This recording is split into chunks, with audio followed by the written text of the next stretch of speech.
بسم اللہ الرحمن الرحیم الحمدللہ الذی عافانی فی عین البلاء والصلاة والسلام علی خاتم الانبیاء الصلاة والسلام علیک یا رسول اللہ وعلی آلک وصحابک سید یا خاتم النبیین۔ حضرات سامعین، اویسیہ اسلامک چینل میں آپ کو خوش آمدید کہتے ہیں۔ یہ آپ کے سامنے کتاب یہ موجود ہے، ترمذی شریف، اس کی دوسری جلد ہے۔ یہ اس کی دوسری جلد ہے اور اس کی آج ہم حدیث نمبر جو ہم پڑھیں گے، ویسے جو کلپ چل رہا ہے اس میں تو حدیث نمبر 2 پڑھیں گے، لیکن ترمذی شریف کی جو حدیث ہے جو ہم آج پڑھ رہے ہیں تو یہ ہے 2093۔ ترمذی شریف جلد نمبر 2 حدیث نمبر 2093 آج ہم پڑھ رہے ہیں، اور اس حدیث سے جو مسئلہ بنے گا علم المیراث کا وہ بھی انشاءاللہ بتایا جائے گا، اور اس مسئلے میں مزید تفصیل بھی انشاءاللہ عرض کریں گے۔ تو جو ہم نے حدیث پڑھنی ہے وہ یہاں سے شروع ہو رہی ہے۔ باب ما جاء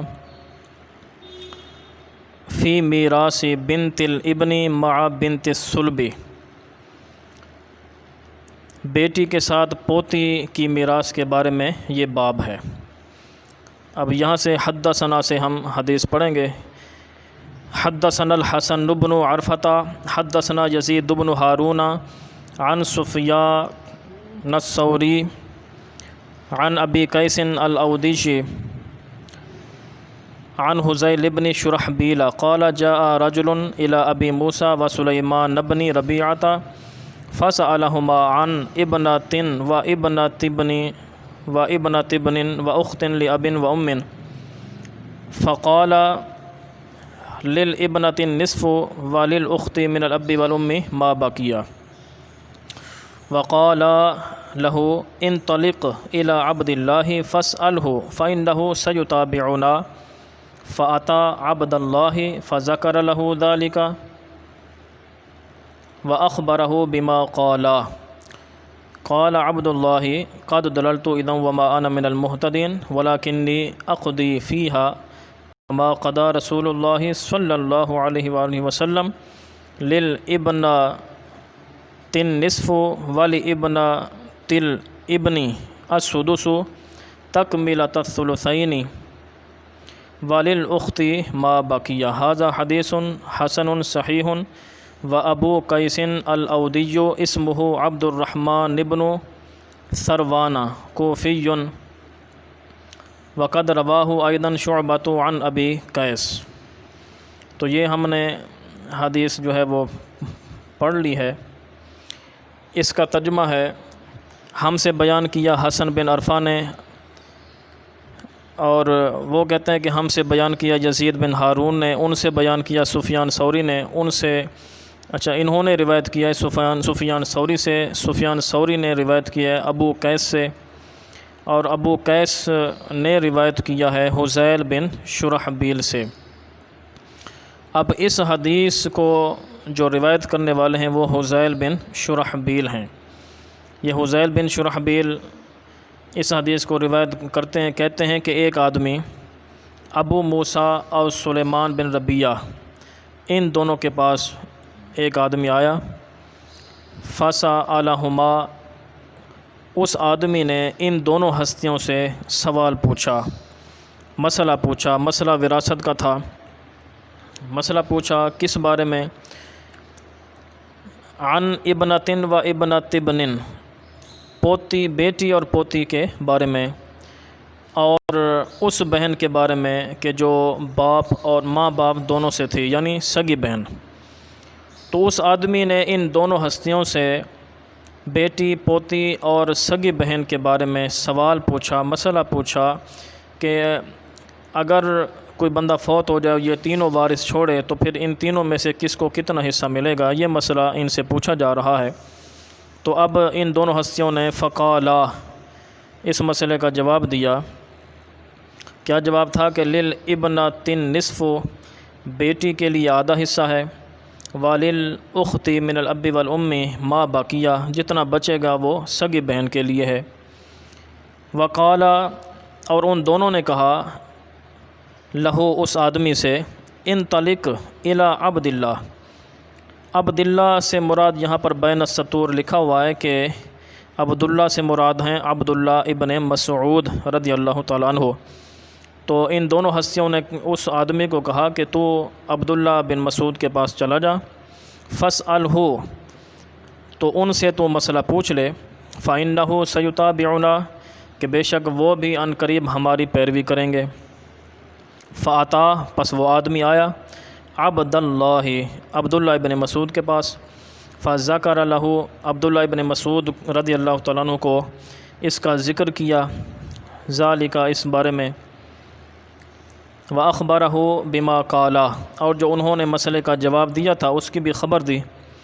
قال عبداللہ، سیدنا عبداللہ بن مسعود رضی اللہ تعالیٰ عنہ نے فرمایا، قد دللت اذا وما انا من المہتدین، میں گمراہ ہو جاؤں گا اس وقت اور میں ہدایت یافتہ میں سے نہیں ہوں گا۔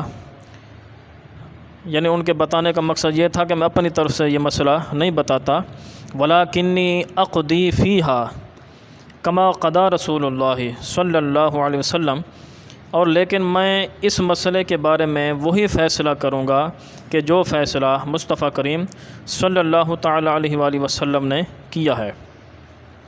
تو اب حضور نے اس کے بارے میں، 3 ورثاء ہیں تو 3 وارثوں کے بارے میں حضور نے کیا فیصلہ فرمایا کہ کس کو کتنا حصہ ملے گا، تو اب یہ بتا رہے ہیں کہ حضور کا فیصلہ یہ تھا کہ للابن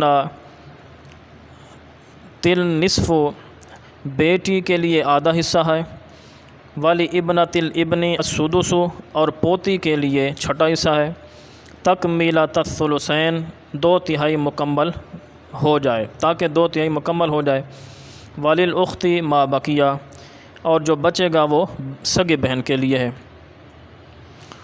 تو اب حضرت ابو موسیٰ اشعری، ابو موسیٰ سے مراد یہاں پر ابو موسیٰ اشعری ہیں رضی اللہ تعالیٰ عنہ، اور ابو موسیٰ اشعری اور سلیمان بن ربیہ رضی اللہ تعالیٰ عنہما، ان دونوں نے جو مسئلہ بتایا تھا وہ مسئلہ، اور جو مسئلہ یہ سیدنا عبداللہ بن مسعود رضی اللہ تعالیٰ عنہ یہ بتا رہے ہیں، تو اب ان دونوں میں سے کس پر عمل کیا جائے گا، کس پر صحابہ کرام کا اجماع رہا؟ تو جو مسئلہ ہے عبداللہ ابن مسعود رضی اللہ تعالیٰ عنہ نے جو مسئلہ بتایا ہے، اسی پر آج تک عمل ہو رہا ہے اور قیامت تک عمل ہوتا رہے گا۔ اور سیدنا عبداللہ بن مسعود رضی اللہ تعالیٰ عنہ نے جو فیصلہ کیا ہے، یہ وہی فیصلہ تھا جو مصطفیٰ کریم صلی اللہ تعالی وسلم نے فیصلہ فرمایا ہے۔ حدیث کا ترجمہ ہو گیا، اب اس کی تشریح بھی تھوڑی سی ہو گئی۔ مزید اس کے بارے میں یہ ہے کہ یہ تینوں ہستیاں، یعنی ابو موسیٰ اشعری یہ بھی کوفہ کے گورنر رہے، اور سلیمان بن ربیہ یہ بھی کوفہ کے گورنر رہے کچھ عرصہ، اور جو سب سے پہلے گورنر رہے کوفہ کے وہ سیدنا عبداللہ بن مسعود رضی اللہ تعالیٰ عنہ رہے، اور سیدنا عثمان غنی رضی اللہ تعالیٰ عنہ نے پھر ابو موسیٰ اشعری رضی اللہ تعالیٰ عنہ کو کوفہ کا گورنر بنایا۔ تو حضرات سامعین، اب یہاں پر جو فیصلہ ہوا ہے، جو مسئلہ بتایا گیا ہے، اب ہم اس حدیث کے مطابق مسئلہ وراثت کا بتائیں گے۔ اس حدیث کے مطابق مسئلہ اس طرح بن رہا ہے کہ ایک آدمی فوت ہوا، اس نے اپنی ایک بیٹی چھوڑی اور پوتی چھوڑی اور سگی بہن چھوڑی، 3 وارث چھوڑے۔ اب ان 3، اچھا یہ مسئلہ جب آ گیا بھی 3 وارث ہیں، تو اب ہم نے کسی بھی وراثت کے مسئلے کو حل کرنے کے لیے ہم نے 4 کام کرنے ہیں۔ اگر ہم یہ 4 کام کرنے میں کامیاب ہو جاتے ہیں تو انشاءاللہ امید ہے کہ وراثت کا مسئلہ ہم حل کر لیں گے، آسانی ہو جائے گی۔ جب ہم نے مسئلہ پڑھا، جیسے اس حدیث سے یہ مسئلہ ہوا کہ ایک آدمی فوت ہوا تو اس نے ایک بیٹی چھوڑی، پوتی چھوڑی اور سگی بہن چھوڑی، یہ ورثہ سامنے آ گئے۔ تو اب ہم نے اس مسئلے کو حل کرنے کے لیے سب سے پہلا کام یہ کرنا ہے کہ ہم نے معلوم کرنا ہے کہ ان میں سے کون فرض ہے کون اسبہ ہے۔ دوسرے نمبر پر ہم نے یہ معلوم کرنا ہے کہ ان ورثاء میں سے کس کا کتنا حصہ مقرر ہے۔ تیسرا کام ہم نے یہ کرنا ہے کہ ٹوٹل حصے کتنے بنائے جائیں گے۔ چوتھا کام ہم نے یہ کرنا ہے کہ ٹوٹل حصوں میں سے کس کو کتنا حصہ ملے گا۔ یہ 4 کام جو ہے وہ ذہن میں رکھے جائیں تو انشاءاللہ آسانی ہوگی۔ تو اب یہاں پر 3 وارث ہیں، بیٹی ہے، پوتی ہے، سگی بہن ہے۔ تو اب ہم نے سب سے پہلے یہ معلوم کرنا ہے کہ ان میں سے کون فرض ہے کون اسبہ ہے۔ تو بیٹی فرض ہے، قرآن پاک میں ہے وَإِنْ كَانَتْ وَاحِدَةً فَلَهَا النِّصْفُ، بیٹی کا حصہ مقرر ہے، یہ فرض ہے، ذی فرض ہے۔ اور بیٹی کے بعد پوتی ہے تو پوتی بھی فرض ہے۔ تیسرا جو وارث ہے یعنی سگی بہن، سگی بہن یہ اسبہ ہے۔ اسبہ کیوں ہے؟ اس پر حدیث ہے، مصطفیٰ کریم صلی اللہ تعالیٰ علیہ وسلم ارشاد فرماتے ہیں اجعلوا الاخوات مع البنات عصبۃ، حضور فرماتے ہیں کہ بہنوں کو بیٹیوں کے ساتھ اسبہ بناؤ۔ تو لہذا اس حدیث کے مطابق یہ جو سگی بہن ہے یہ بیٹیوں کی وجہ سے یعنی بیٹی کی وجہ سے یہ اسبہ بن جائے گی۔ تو ہم نے ایک چیز معلوم کر لی کہ کون فرض ہے کون اسبہ ہے۔ اب دوسرا کام ہم نے یہ کرنا ہے کہ کس کا کتنا حصہ مقرر ہے۔ سب سے پہلے بیٹی ہے، بیٹی کا جو حصہ ہوتا ہے وہ آدھا ہے، ایک بیٹی کا آدھا حصہ مقرر ہے۔ اس کے بعد ہے پوتی، پوتی کا حصہ چھٹا مقرر ہے۔ کس وجہ سے؟ بیٹی کی وجہ سے، بیٹی کی وجہ سے پوتی کو چھٹا حصہ ملتا ہے۔ اگر پوتی اکیلی آ جاتی ہے تو اس کا آدھا حصہ مقرر ہے، اگر پوتیاں 2 ہوتی ہیں تو ان کا 2/3 حصہ مقرر ہے۔ لیکن اگر یہ پوتی بیٹی کے ساتھ آئے گی تو بیٹی کی وجہ سے پوتی کو چھٹا حصہ ملتا ہے۔ اور دوسری وجہ یہ ہے کہ بیٹیوں کا حصہ 2/3 مقرر ہے، 2/3 سے زیادہ نہیں ہے۔ تو لہذا جب بیٹی کا آدھا حصہ اور پوتی کا چھٹا حصہ ان دونوں کو ملا دیا جائے تو 2/3 بن جاتا ہے۔ تو اس حدیث میں تکمیلۃ الثلثین میں بھی یہی مراد ہے کہ بیٹی کو آدھا دیں گے پوتی کو چھٹا دیں گے تو یہ 2 ثلث یعنی ثلثین ثلثان 2/3 حصہ یہ مکمل بن جاتا ہے۔ تو اب اس کے بعد ہے سگی بہن، وہ ہے اسبہ۔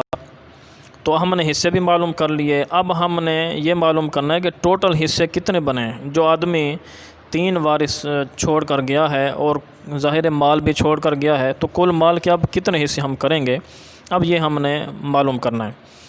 دیکھیں بیٹی کا آدھا حصہ ہے، لکھنے میں آئے گا 1/2، پوتی کا چھٹا حصہ ہے، لکھنے میں آئے گا 1/6۔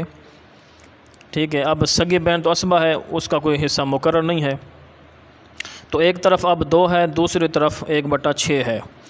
تو ہم نے 6 کو لینا ہے، کیونکہ اگر کل مال کے 2 حصے کیے جائیں تو اس کے سے چھٹا حصہ بنتا نہیں ہے۔ تو لہذا ہم نے کل مال کے 6 حصے کرنے ہیں۔ 6 حصے کر کے اب بیٹی کا آدھا حصہ ہے تو 6 کا آدھا 3 بنتا ہے، تو 3 حصے بیٹی کو دے دیے جائیں گے۔ اب 6 حصوں میں سے چھٹا حصہ 1 بنتا ہے تو 1 حصہ جو ہے وہ پوتی کو دے دیا جائے گا۔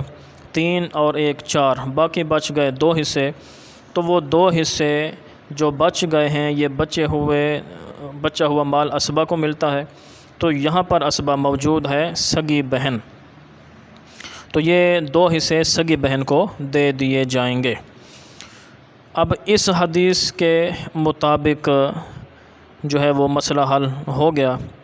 اب اس میں تھوڑی سی تفصیل میں نے یوں بتانی ہے تاکہ علم میں مزید اضافہ ہو جائے کہ اگر یہاں پر سگی بہن کی جگہ الاتی بہن آ جائے تو تب بھی مسئلہ اسی طرح ہی بنے گا، کیونکہ بیٹی کی وجہ سے سگی بہن اسبہ بن جاتی ہے، اسی طرح پوتی کی وجہ سے بھی سگی بہن اسبہ بن جاتی ہے، اسی طرح بیٹی کی وجہ سے الاتی بہن بھی اسبہ بن جاتی ہے، اور پوتی کی وجہ سے بھی الاتی بہن اسبہ بن جاتی ہے۔ اچھا، باقی ایک بہن رہ گئی جس کو اخیافی کہا جاتا ہے، تو وہ اخیافی بھائی ہو یا بہن ہو، ان کو بیٹی کی وجہ سے بھی کچھ نہیں ملتا، پوتی کی وجہ سے بھی کچھ نہیں ملتا، بیٹے پوتے آ جائیں تو ان کی وجہ سے ان حضرات کو کچھ نہیں ملتا۔ اچھا، دوسری بات یہ کہ اگر یہاں پر ایک بیٹی ہے ایک پوتی ہے، اب اگر یہاں پر دو بیٹیاں ہو جائیں، اگر دو بیٹیاں ہو جائیں تو دو بیٹیوں کی وجہ سے اب پوتی کو کچھ نہیں ملے گا۔ وجہ کیا ہے؟ وجہ یہی ہے کہ دو بیٹیاں ہیں تو ان کا 2/3 مکمل ہو چکا، اب پوتی کا حصہ اب نہیں ملے گا، پوتی کا حصہ اب نہیں بنے گا، پوتی وارث نہیں بنے گی۔ ہاں، ایک صورت میں پوتی وارث بن سکتی ہے، کب؟ جب پوتی کے ساتھ اس کا بھائی یعنی پوتا آ جائے تو وہ پوتا اس پوتی کو اسبہ بنا کر وارث بنا دے گا، اس کو بچا لے گا۔ تو اب اس صورت میں پھر اگر بہن بھی ہو، یعنی بیٹی ہے، پوتی پوتا ہے اور بہن ہے، تو اب اس صورت میں پھر جو سگی بہن ہوگی اس کی چھٹی ہو جائے گی، کیونکہ پوتی پوتا یہ اسبہ بن رہے ہیں اور سگی بہن ہے وہ بھی اسبہ ہے۔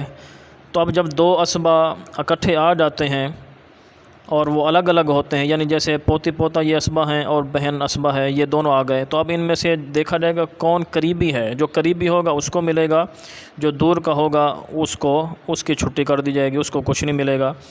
تو اب پوتی پوتا میں جو قریبی ہیں وہ یہی ہیں، پوتی پوتا میت کے قریبی ہیں، اور جو بہن ہے سگی بہن یہ دور کی ہے۔ تو لہذا اس صورت میں اگر بیٹی کے ساتھ پوتا پوتی یہ دونوں آ جاتے ہیں تو پھر عینی بہن کی، سگی بہن کی چھٹی ہو جائے گی، یہ وارث اب نہیں بنے گی۔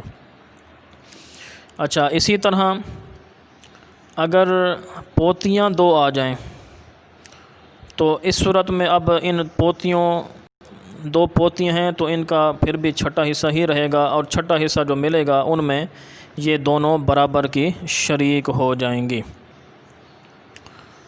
تو اسی طرح یہ مسئلہ حدیث کے مطابق جو ہے وہ بیان کیا گیا، پھر تھوڑی سی تفصیل بھی ہم نے عرض کی ہے۔ مزید انشاءاللہ اب یہ 2 حدیثیں ہو گئی ہیں، تیسری حدیث لے کر انشاءاللہ ہم حاضر ہوں گے۔